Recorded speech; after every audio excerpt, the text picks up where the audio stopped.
1930, después de medio siglo de gobiernos conservadores, los liberales lograron retornar al poder. El fin de la hegemonía conservadora se debió, en primer lugar, a las divisiones internas del partido, pero también a su incapacidad para responder a los nuevos desafíos que habían surgido en los años anteriores, así como a la crisis del año 1929. El triunfo liberal, por esas mismas razones, había suscitado grandes expectativas de cambio. Las reformas que llevaron a cabo los 4 gobiernos liberales que se sucedieron durante los 16 años que estuvieron en el poder, 1930 a 1946, buscaban responder a los anhelos del electorado. Sin que se pueda hablar, en ningún caso, de programas radicales, las políticas reformistas de los liberales generaron, pese a su carácter moderado, un profundo temor en la oposición, que vio en ellas la antesala del triunfo comunista. Rápidamente, la sociedad colombiana se polarizó en 2 bloques enemigos, cuyos enfrentamientos, alimentados por la no menos tensa coyuntura internacional, no solo postergaron la modernización de la sociedad, sino que precipitaron al país en una dramática guerra civil. Un periodo esencial para estudiar los procesos de cambio en Colombia es aquel que se da entre 1930 y 1946 y que es conocido como la República Liberal. ¿En qué consistió este periodo? ¿Qué cambios implicó? Empecemos señalando que se trató de un conjunto de 4 gobiernos que implementaron políticas que buscaban cambios de signo liberal en distintas esferas de la sociedad como la política, la economía, la cultura y la educación. Es decir que, en principio, podríamos decir que la República Liberal se trató de un intento de cambiar la sociedad desde el gobierno, o en otros términos, podemos entender este proceso como un intento de cambio desde arriba. Sin embargo, diversos sectores de la sociedad también se movilizaron para que estos cambios se realizaran, sin limitar su participación a apoyar electoralmente a los 4 gobiernos liberales que dirigieron el país en los 16 años que van de 1930 a 1946. Aquí debemos necesariamente remitirnos a otro proceso de cambio que iba más allá de los gobiernos y que contribuyó a que la República Liberal fuera posible. Desde principios del siglo XX, en particular desde la década de 1920, Colombia experimentó cambios económicos y sociales profundos. Debido al auge precedente del café, los empresarios del país habían acumulado los excedentes suficientes para iniciar un proceso de industrialización. Esto acentuó otros 2 fenómenos. Por una parte, el país intensificó sus procesos de urbanización y por otra, empezaron a emerger sujetos políticos que anteriormente no existían. En particular, los trabajadores de las ciudades se hicieron visibles. Al mismo tiempo, el régimen conservador vigente desde finales del siglo XIX atravesaba una profunda crisis, debida, entre otros factores, a sus divisiones internas y a la Gran Depresión Mundial de 1929. Por esta razón, se vivió una gran agitación social que movilizaba a otros actores, como los campesinos que reclamaban tierras y mejores condiciones de vida. Así, podemos decir que la República Liberal implicó 2 fenómenos interconectados.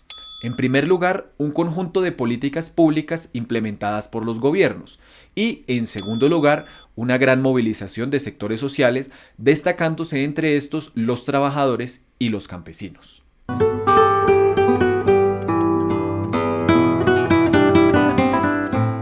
Fueron 4 los gobiernos que conformaron la República Liberal. De 1930 a 1934 fue elegido Enrique Olaya Herrera. De 1934 a 1938 lo fue Alfonso López Pumarejo. Entre 1938 y 1942 gobernó Eduardo Santos. Y para el periodo de 1942 a 1946 nuevamente fue elegido López Pumarejo, quien renunció antes de terminar su mandato. Los distintos gobiernos de este periodo, pese a compartir su identidad liberal, no representaron un proyecto homogéneo de cambio, sino que se caracterizaron por tener distintos matices.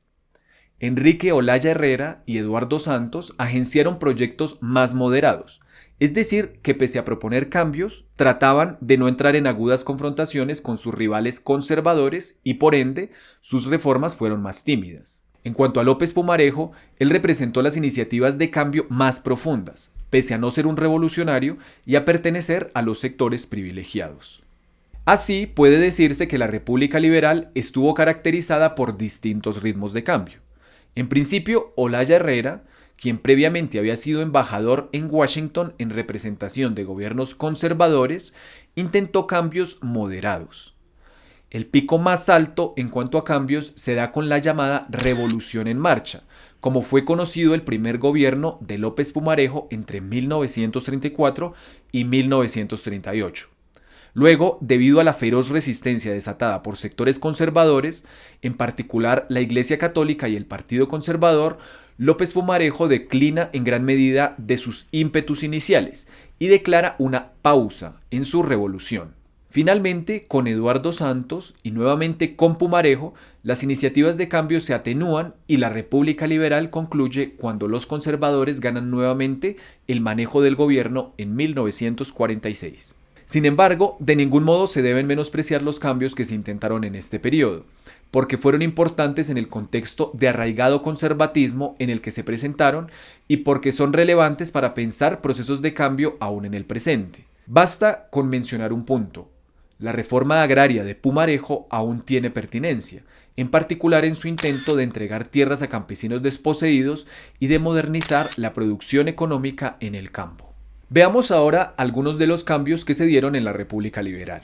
En materia política se generaron procesos de gran relevancia, desde los más moderados, por ejemplo, en el gobierno de Olaya Herrera, la implementación de la cédula de ciudadanía para evitar el fraude electoral tan común en esa época, hasta algunos cambios mayores como la extensión de la ciudadanía para los hombres mayores de 21 años en 1936, bajo el gobierno de López Pumarejo, la cual implicó la eliminación de las barreras económicas y culturales que antes restringían el voto masculino.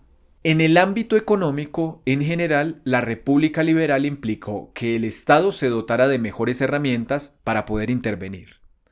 En el caso de Olaya Herrera, se fortaleció la capacidad del Estado de adelantar obras públicas, con el objetivo de crear empleos para minimizar las consecuencias que tuvo en Colombia la Gran Depresión. López Pumarejo avanzó más en los esfuerzos de fortalecer el Estado, a través de, por ejemplo, una reforma tributaria que amplió las actividades sujetas a impuestos y de la implementación de políticas de industrialización y de modernización del campo.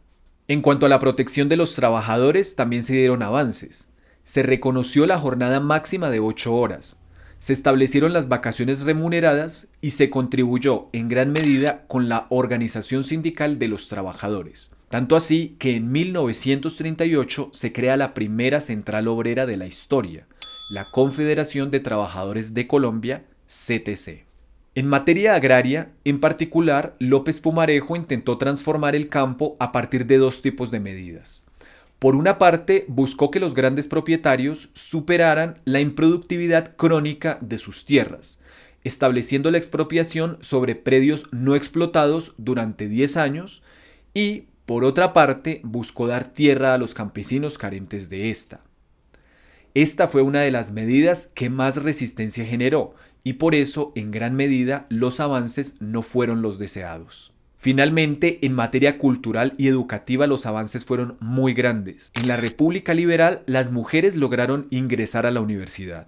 Se buscó reducir la intervención de la Iglesia en la educación y, por ende, fortalecer la capacidad de intervención del Estado para crear un sistema moderno basado en el pensamiento racional, científico y crítico. Y, finalmente, cabe mencionar que con la creación de la Escuela Normal Superior y el fortalecimiento de la Universidad Nacional se logró formalizar, institucionalizar y profesionalizar el saber. Por ejemplo, ciencias sociales tales como la antropología, la historia y la etnografía.